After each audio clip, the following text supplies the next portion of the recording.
Welcome to the Grow Strong Leaders podcast.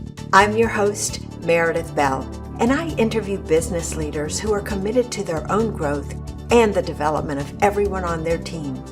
If you enjoy my podcast, be sure to subscribe and rate it on your favorite podcast platform.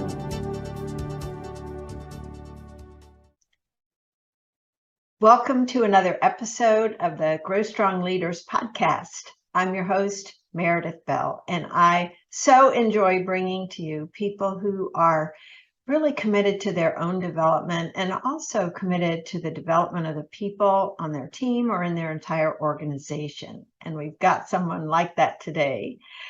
Before I introduce him, I want to just mention that our company is also focused on developing strong leaders.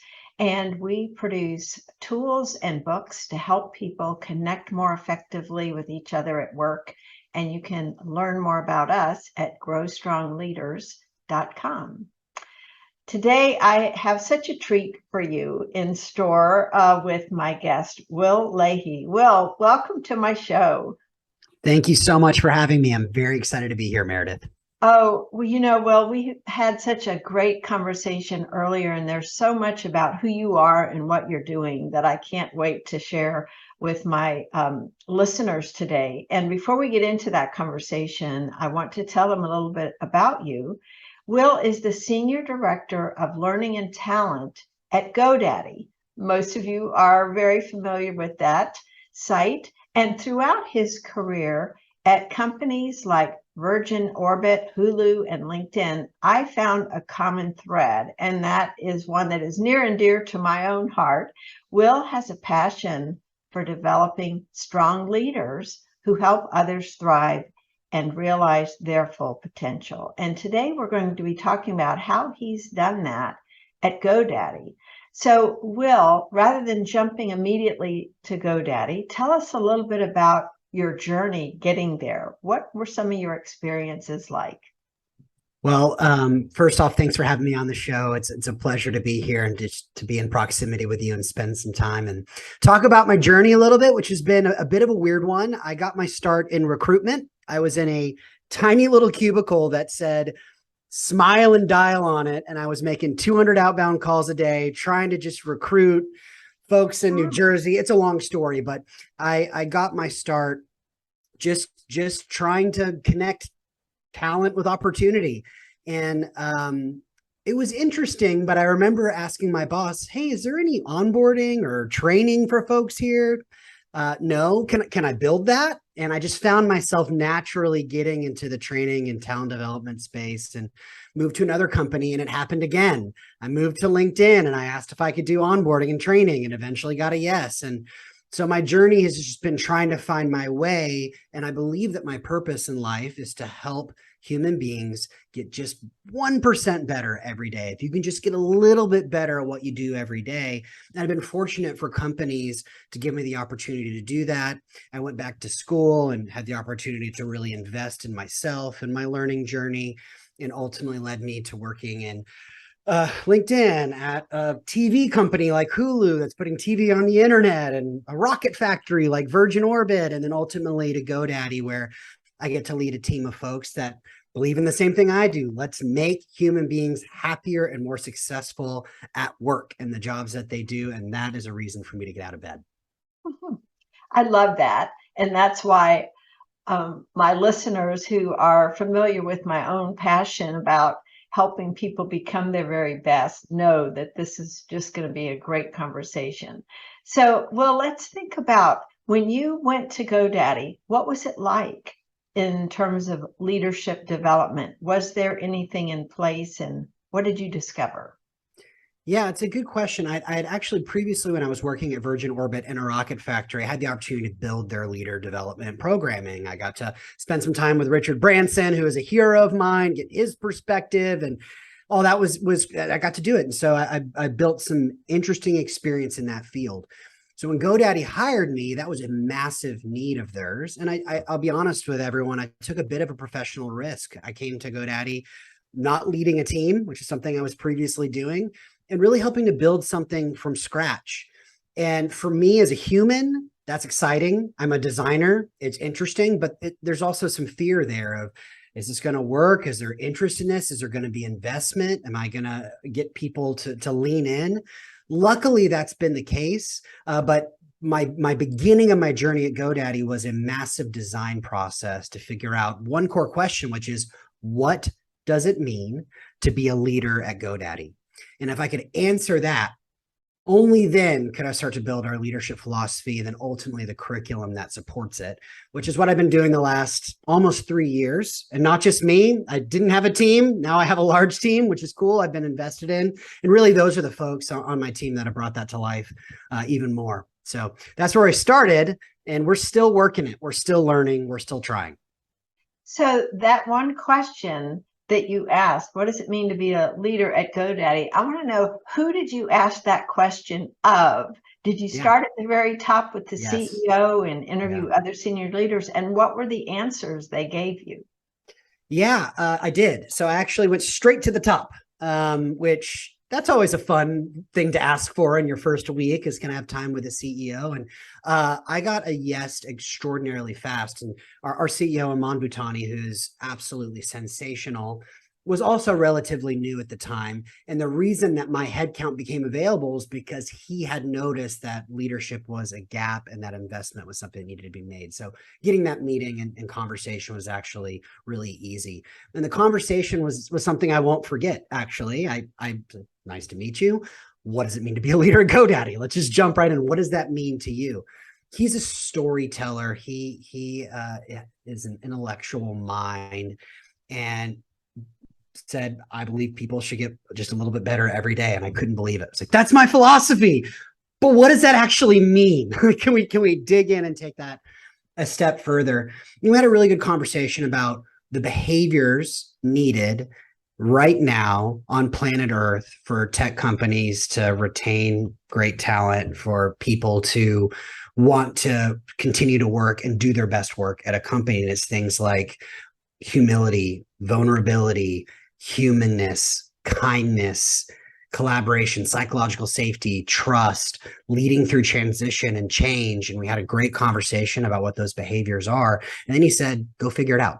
So I brought that. I did focus groups, interviews, met with VPs, but that is interesting. But I want to know what the people feel. I want to know what individual contributors wish they were feeling from their managers. I went on a world tour that took over probably a month and a half, almost 2 months, just learning and listening and collecting data, looking at past surveys, looking at past engagement scores, and really collecting my thoughts to actually go back to the CEO and to the Chief People Officer, Monica Bailey, and say, here's my recommendation. Here's where I think we should start. Here's what this could and should look like. Do you have some feedback for me? And then it was a design journey from there, a lot of experimentation, piloting, testing, stubbing our toe, as I call it, like, ooh, that didn't work, and ultimately built something I'm really proud of. Well, let's talk about that. Talk about what you named it and why you came up with that name. What is that meaning for you and for the people who participate? Yeah, it had 2 names, and this is so Will. I test something and I just throw a name on it and I get feedback and it changes. In fact, side story, my daughter had a different name until she was 6 weeks old. And I thought, you know what? That's not right. You look like something else. We ultimately changed her name to Lake. So this is very on brand for me to start with a different name, even at home. And so it started out called LSOC, which doesn't really roll off the tongue, which is the feedback we got, but it means leading yourself, leading others, leading culture. So the whole premise of this program is, first, you must be able to lead yourself. It is self-awareness. What are your stress behaviors? How are you managing yourself through how are you getting yourself through the change curve before? So it's all about self-awareness. And we have a lot of great assessments and works that help give leaders that gift. I call it a gift of self-awareness. And I say all the time, the best leaders I've ever met are ones that are wildly self-aware. Then you can lead others. This is one-on-one, human to human interaction, which is so much of leadership, are these one-on-one conversations, the coaching, the feedback. And then the best leaders are ones that really lead culture. Other leaders look at them and say, that's the type of leader I want to be. That's the person I will follow into the whatever it is, the change, the challenges. And I trust and believe in that vision. And so that's the leading self, leading others, leading culture. But LSOC didn't really roll off the tongue so well.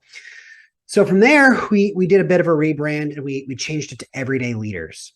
And we kept that as our philosophy, the LSOC, but everyday leaders really means that every moment you have as a leader, every single time you interact with another person on your team or otherwise, it's an opportunity to show up as a leader. It's an opportunity to show up and live our culture and the leadership behaviors that we've outlined in every interaction. I'm doing that with you right now, Meredith. I'm thinking about it. Am I doing all of those things? And it's really hard, but every moment's an opportunity. Even a Slack message is an opportunity for leadership. So everyday leaders really tries to encompass that language of getting better every day. Leadership is every day, but we still have that philosophy of leading yourself, others, and culture as well. That's great. I love that. Yeah, I do like this new name better. Yeah, everyone does. But the cool thing is we got everyone socks. Everyone that graduated this program, it's an 8-week intensive boot camp, and LSOC got socks. So it's funny. It's like, you get your LSOC socks.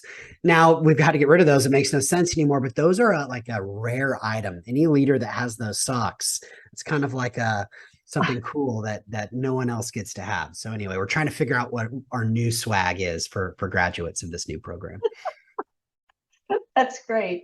Well, I'm curious. You mentioned it being 8 weeks. I'd love for you to talk about how did you go about creating the structure that it has in terms of the content and the length of the program? And as an add-on, what kind of follow-up do you do afterwards? Because you and I both know training alone, classroom sessions are not going to create long-term behavior change. And I know that reinforcement part and follow-up is important to you too. You are so right. It is the bane of my existence. It's just not the way human brains work. You don't just hear something in a classroom and all of a sudden I'm a amazing negotiator. Just not how it works. It takes practice. It takes pain. Learning is pain. I say that. I'm real about that. And so we've created a program that's hard, that is uncomfortable, and it also recognizes that we all have full-time jobs and we have to balance our learning journey with what goals we have to execute on day to day. And so the 8-week curriculum boot camp does not mean that you're out of the game for 8 weeks. We're typically together for about 2 hours per week over 8 weeks. And what happens is you will learn something in the first hour, you will get some information, and then from there, you're really practicing it. And then before we meet the next week, you have a lot of homework to bring back to your team. You have to try the framework you've learned. You have to test it with your team. You have to go and do something. When you come back the next week to learn something else, we actually start by holding you accountable and asking how it went. What was hard? What did you learn by trying this new tool or trying this new feedback method? Or you went and had a coaching conversation because you learned how to be a coach. You practiced it with your peers in the room, and then as homework, you went and did this with your team. How did it go? And so that reinforcement happens week over week, but by having that bucketed time over 8 weeks, you can hold people accountable. The other reason for that format that I love is we are missing that human connectivity in a more virtual world. It's still possible. This program is fully virtual, but it creates proximity and togetherness over 8 weeks, where from day 1 to the last day at week 8, people are just more connected. The room feels different. Friendships and bonds were made. We lean into team building and connective exercises. That is one of the best unintended benefits of a program like this. And so that's sort of how some of the decision-making was made. We also have additional bolt-on classes and things that people can do as alumni. So after you're an alumni of the program, we test everything on you. Every new curriculum, every new course. We have a brand new course on how to make constructive debate in a room, which is something that we're leaning into at GoDaddy right now. And guess who gets that first? All of our alumni.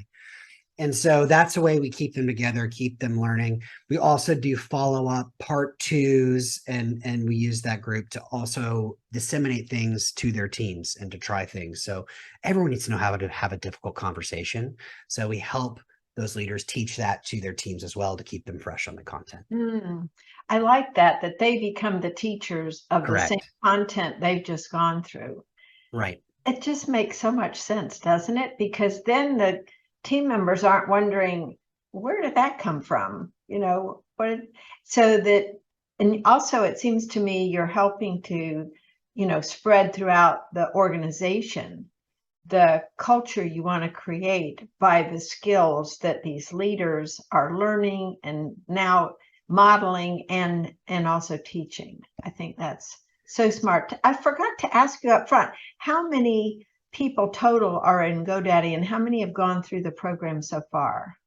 Yeah, it's a great question. So we have about getting close to 10,000 employees at GoDaddy, which is wild. And right now we have about 1,500 or so people leaders. We've gotten roughly 500 through the program. And it's a slow burn. Our team is small. It's an intensive program for our team. And so we're just chipping away at it. We're trying to get through as many leaders. We also have a new manager onboarding that does some virtual components of this class. So when you're a new leader, either promoted or new to the company, we get you some of this content in an accelerated format as quickly as we can. And then we get you into this program. But we do try and run it with intact teams. These are leaders that typically are in the same team. They work together on a regular basis. We also have a calendar method where any of these courses are open to any people leader that wants to sign up. So we have some cohorts of folks that are totally across the company. We're just trying to hit it as many ways as we can and get as many people through this as possible. That's great. So let's talk about some examples of how leaders behave differently once they've gone through your program. What are issues or behaviors that maybe caused problems before they went through it, and then how do they change and become more effective? Yes, so I'll tell you we choose to call them leadership behaviors, and so I wouldn't say you oftentimes see leadership competencies. We've pretty much just laid out this is what we're asking you to do and how to behave, and we measure that. We measure their confidence before. We measure their confidence in some of these behaviors after. We measure all of their direct reports if they've seen changes 60 days after in these behaviors. And that's such a beautiful measure. And actually 76% say yes, that they do, which is such an awesome statistic. We also look at retention of leaders that have been through the program versus that haven't. How often do they stay with us? And the attrition is actually sliced almost exactly in half. Of leaders that have been through this program that haven't. So we're seeing some really good data.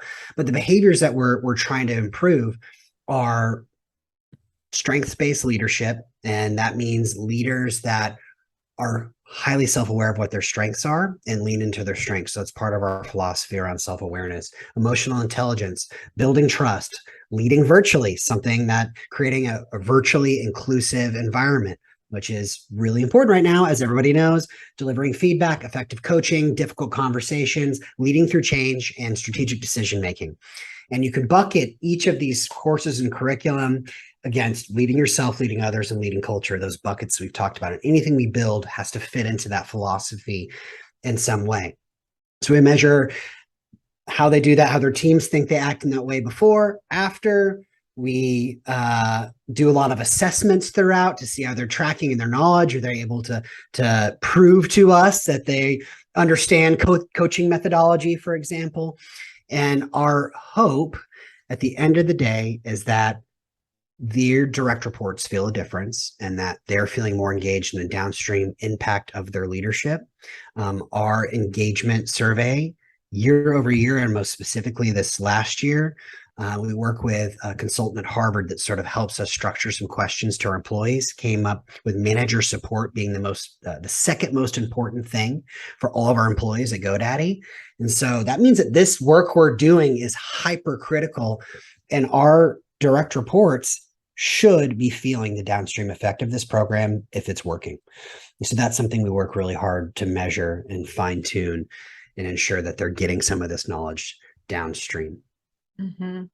That's great. So what are some stories you've heard from either participants in how they've shared how they've handled something differently than they might have in the past, or one of their direct reports that may have shared something that they've experienced that was positive? Yeah, I mean, this is the best part of my job is when you actually hear or see a success story You have someone say, I had a really great experience going and trying one of these tools, or I just had my first coaching conversation with my manager since I've worked at GoDaddy and I feel crazy invested in right now.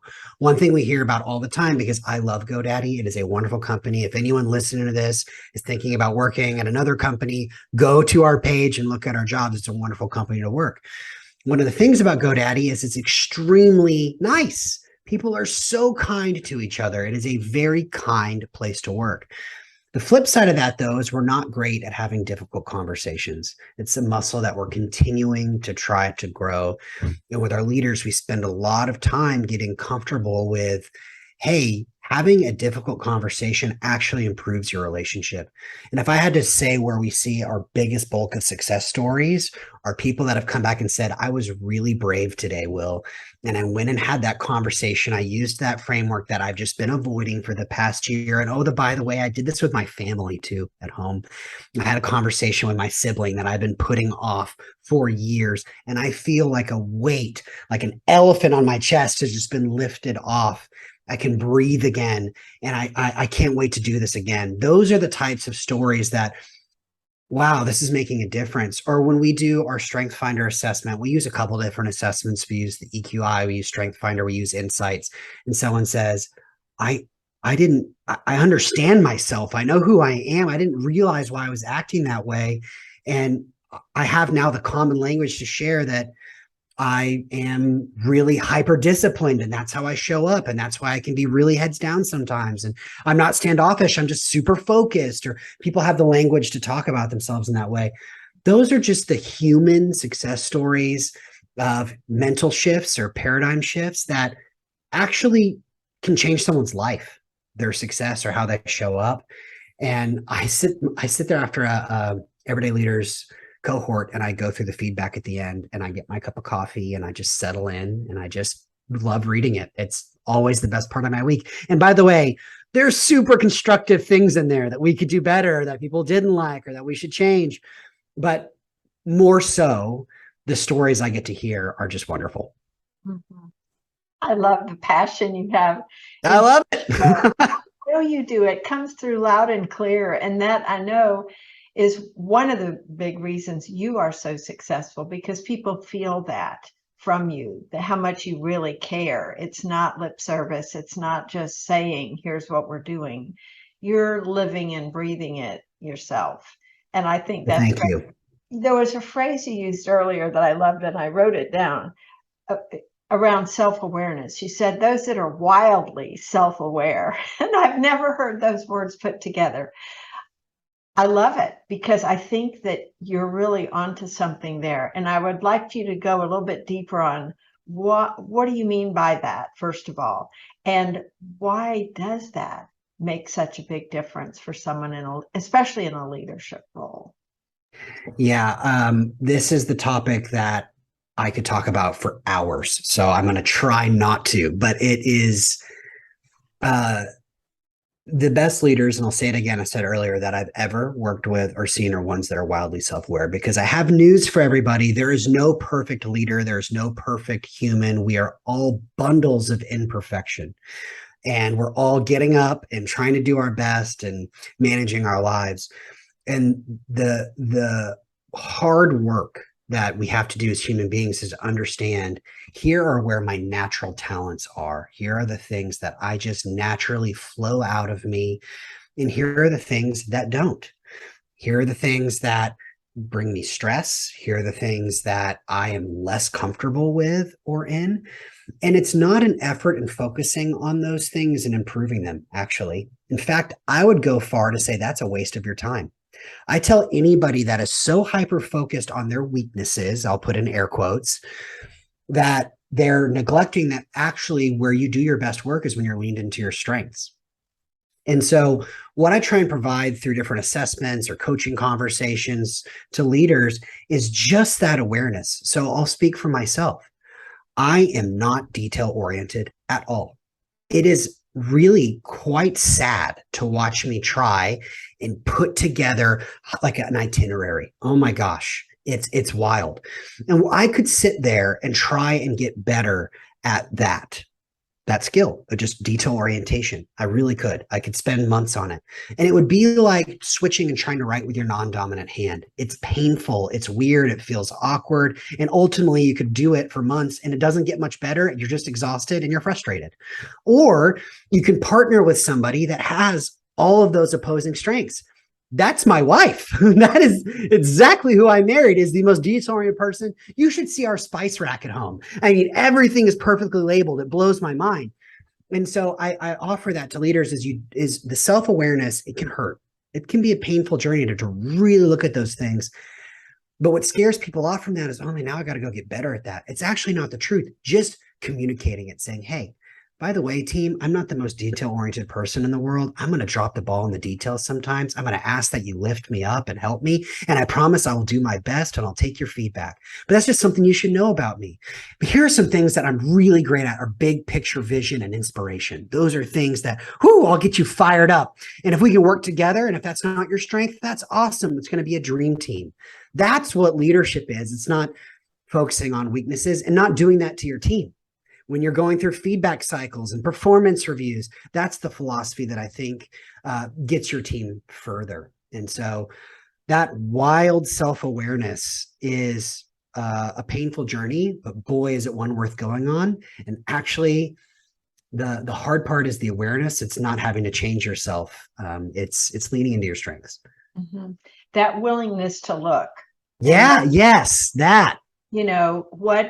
What happens if I peel under this? And the other thing you just shared that I think is so important is that willingness to just acknowledge who I am, warts and all, strengths and all, so that somebody, well, first of all, everybody else already knows we're not perfect, and so when we're willing to admit it ourselves, I think it gives people a sense of freedom to be honest about their own strengths and own areas where they're not, excelling and could use some additional help. And it creates, to me, an environment for people just to be real with each other. Yes. Too often we're wearing these masks of who we're supposed to be. Well, it's changed. So you're so spot on. I used to do presentation skills coaching and leadership stuff 5, 6, 7, 8 years ago. And it's changed so much. We were looking for stoicism as a leader, inflappability. We're looking for executive presence, and we're looking at extraordinary hard work, inflexible. I'm the hardest worker. And those were what dominated what good leadership looks like. And so little of that is still true. People are looking for vulnerability and humanness and honesty and transparency from leaders, and the flaws and openness, because the secret's out. We're all flawed. And so leaning into that and sharing it can feel scary and counter to what we were maybe taught in previous leadership circles or worlds. And I'm so excited and interested in breaking that down. And I've talked a lot about in previous videos and talks and speaker circuit things I've done about how executive presence is dead as a term. Like, bye-bye, it's over. No one, I refuse to use it anymore. It's about humanness and telling stories in a vulnerable way and sharing. And I really tried to infuse this in this leadership program and in the self-awareness and how we talk about leadership. It's about making people feel included and belonging and kindness. And you can do all of that and still get peak performance from your team. Mm-hmm. Can you believe it? You can do that. You can have both, which is awesome. I was talking to someone recently that said the key thing she learned in interviewing lots and lots of people was that people want to know that they are cared about. Yes. And this whole thing you're saying, well, I would love for you to explain what distinction you make about the term executive presence that causes you to say, let's not use that anymore. What are the implications with that phrase that you feel are negative? Yeah, I think there is a lot. Well, I know there's a lot of risk for bias in the term of executive presence. So oftentimes what that means is talk like me, sound like me, be more like me, and be devoid of the things that make you quirky or silly or different or unique, because executive presence is oftentimes formulaic. And I know this because I used to teach it. And it's about how you stand and the way that you speak. And some of those things will reign true if you want your message to be heard. But I believe it is laden with bias. And quite frankly, it's not what the audience wants anymore. It's awfully robotic and less interesting. Um, People want to hear about your kids or your family or the vacation that you went on and what lights you up. And if you're less polished, in air quotes, great. Be your quirky self. And people actually really appreciate that today. And I love it. I encourage everyone on my team to be their weird self. That's what I say. Just be weird. Like, we're all weird. Humans are weird. Be your weird self. And I would never give somebody feedback of executive presence or polish in the same way. It's about being heard. And the way to be heard is for people to feel like they belong and they're included. And that is a much better journey to go on. Mm-hmm. Well, this is so great. I could talk to you all day. Great. Unfortunately, we can't do that. And so I wondered if there's anything I haven't asked you about that you're especially excited about, what you're doing, that you'd love my audience to hear about. Yeah. I'll just say I'm really excited about the way that how we talk about talent is changing, and how the focus is moving and moved to the voice of the employee. And I really recommend as many listening mechanisms as possible to truly listen to what your employees want and need and get them excited. And I could talk all day about the mechanisms we use. We have a lot of surveys and focus groups and one-on-ones and listening sessions and fireside chats and all kinds of ways to collect that data. But I'm surprised every time. For example, we just did this a round of this at GoDaddy, and connectedness, feeling connected, was towards the bottom of the list of what people are interested in now. And I kind of had to pause and say, wait, but what do we mean? How is that possible? I thought we were all feeling so unconnected. And it surprises you. And if you really take the time to listen, you're like, okay, well, what does that mean? What do people actually need? And of course, things like flexibility are at the top, relationship with my manager. You always hear compensation, but being connected to the mission was lower than it has been in past years. And so whatever it is, and it'll be different for your company or wherever you work, it's always different and it depends on your culture, but just truly listening to that and making that the basis of the work that you do, that is where the magic happens. It's not easy. It takes extra work. You can assume what people want or need, and you'll almost always be wrong. I have found that. And so we're really enjoying this process of listening right now and designing from that place. And the other thing that I think is super important that I'll just share is finding whoever your diversity, equity, belonging, brilliant minds are within your organization. And if you're in the learning and talent space, really partnering with them and getting their TLC on every program and work that you do, because the success of your program actually hinges on people feeling like they're a part of it and they're represented and they're heard. And that is work that takes a lot of different eyes and a lot of feedback. And I would just share that having those mechanisms in place has been a game changer for us. Mm-hmm. Great advice. I love that. I think there's so much wisdom in everything you've been saying. Of course, I agree with all of it. I think it just makes so much sense in terms of how you approach not just learning and development, but the way we treat people in organizations. And that listening, of course, is really the most fundamental and important interpersonal skill that somebody can develop over time. So I'm glad you emphasize that. So Will, please share, how can people learn more about you, connect with you, and find out more about what you're doing at GoDaddy? Yes, well, if you want a just a barrage of videos and content from me, just follow me on LinkedIn. I used to work there, as you know, and so super fan of that product and what it does and the connectivity around that. So great place to catch up with me. Please connect with me if you're watching or listening to this. I would love to keep the conversation going. And Meredith, I have to say, you're a star. It's just been a pleasure to learn from you, be in proximity with you, and just spend this time. I'm very grateful.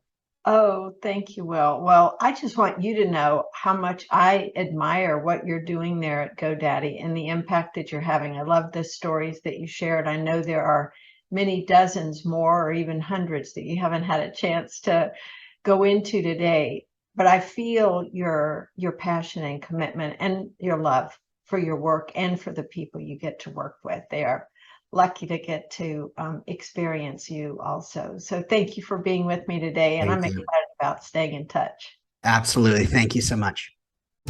Thanks for tuning into my podcast. Now head over to growstrongleaders.com and check out our 2 books, Connect with Your Team and Peer Coaching Made Simple. While you're there, download the free Facilitator Guide to find out how to implement our unique peer coaching system. Until next time, I'm Meredith Bell.